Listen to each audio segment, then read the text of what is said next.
This is the Evelyn Community Store in South London. For £3.50 a week, local people can sign up, and that entitles them to get extra food to feed their families. The essentials, really. But who uses a place like this? Well, 2 of the 4 people we're about to eat are in work. The other 2 have worked pretty much all their lives, and until pretty recently, but are currently too sick to be in the workplace. Do you know what? Let them tell their own stories. Let's go inside. We're roughly about the same age. Yeah. Places like this didn't exist when we were growing up. Yeah. What would, just chip in as you feel, what would your life be like if you weren't a member of this club where you pay £3.50 a week to top up your shopping? It would be a lot harder. It would be a lot harder, no doubt about it. I mean, there would be many things in your fridge, freezer and fridge and cupboard that you couldn't have. I mean, things are a lot better. I mean, it's not so tough on me, Gloria, because I don't have children. I've only got to look out for them, so it's a damn sight easier. You were homeless? No, I'm not homeless now. But you were? No, I was, but that was a year ago, so that's irrelevant now. That doesn't matter anymore. It doesn't matter what happened before. What matters is now, in the future. So I'm not homeless now, and I don't have children, so my life's not so bad. So I've got no complaints. Tell me how would you, so you both you and your husband are working full time, you've got 5 children. How would you feed them all, afford to feed them all? Because you're trying to better yourself as well, you're trying to get a new qualification to be an accountant.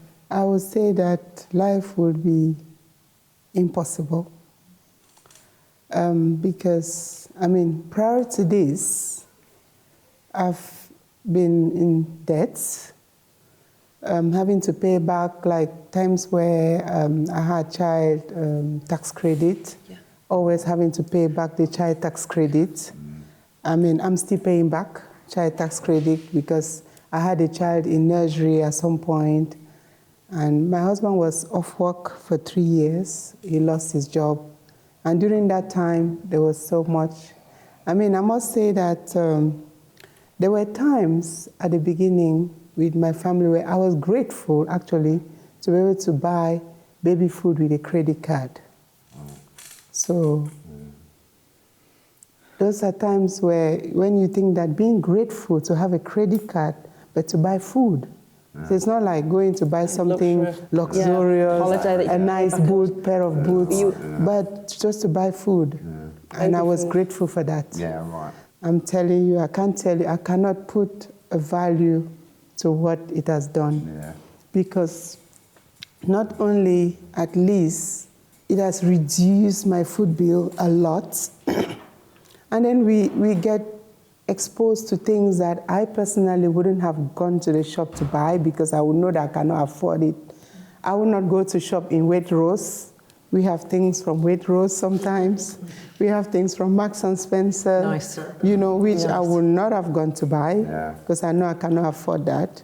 What would it be like if you didn't have the supply of food that you get from here? I'd probably be on baked beans on toast every day because, you know, luckily I like baked beans.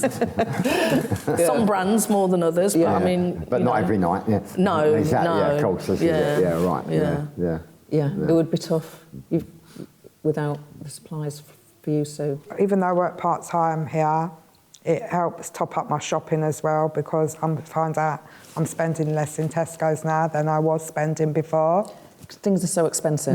Because things... The community store is a godsend. I don't know what I would have done without it. Yeah, it's a godsend. For the last 5.5 years of my life. It's done a hell of a lot for me.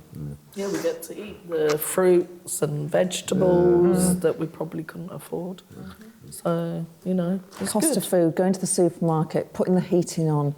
How much do you worry about putting the heating on? Do you have to? We have to do it. I haven't put it on so far. Yeah. You haven't? No, I've just been putting... You haven't put it on? I mean, since winter came, well, I haven't turned my central heating on. And then obviously, when I wanted to turn it on, I discovered it wasn't working. It's been repaired. It was being repaired, but I still haven't turned it on. But luckily, I have this one oil-filled radiator. So that's what I have in my sitting room. So I'm warming my sitting room. I mean, since it got cold, I've only warmed my sitting room. But then I'll have the issue where I have mold So it's just going to get worse this winter because I'm not going to heat the house. Do you own your house? No, I'm in a council property. So they do it when summer comes, then winter comes, the mold comes back again. Yeah. So even with the heating, the mold was there. So without heating, it's just going to get very, very bad. But then, They should move it, that's not right. So you two have always voted? Yeah, I've always voted. And you two basically have always I not? just forget. Most of the time I forget. But if you thought somebody was fighting for you and if it would make a difference to your life, you would vote? Yeah. Yeah, of course. People feel disenfranchised, they feel disillusioned. It's understandable that people think just like, well, what's the point? Well, because if it isn't because exactly, so if it's not going to make any real changes, difference, well, it's a fair question, what is the point? It's like... What is the point, you know? I mean, I could swear now, but I'm not going to. But, you know, I've had conversations with a couple of friends and I say they can't organise, the government can't organise in a brewery, you know. They can't. We'd be better off. People like us, we'd be better off. Yeah, people like you with your life experience, yeah, exactly, were able to have a voice and decision, and like because you know what decisions are made to help people who are struggling. Well, so many people struggling with the cost of living. I just want to hopefully be here to watch my son grow up and leave uni because he wants to go uni in a couple of years. So how does that make you feel that your son's going to? Proud, very proud of him. He's very academic as well, so I'm very proud of him. Yeah. So, because he's got no dad, I just want to hope that I'll be here to see him do that. That's the only one thing I want to do. That's really lovely. Thank you. Okay. Thank you so much.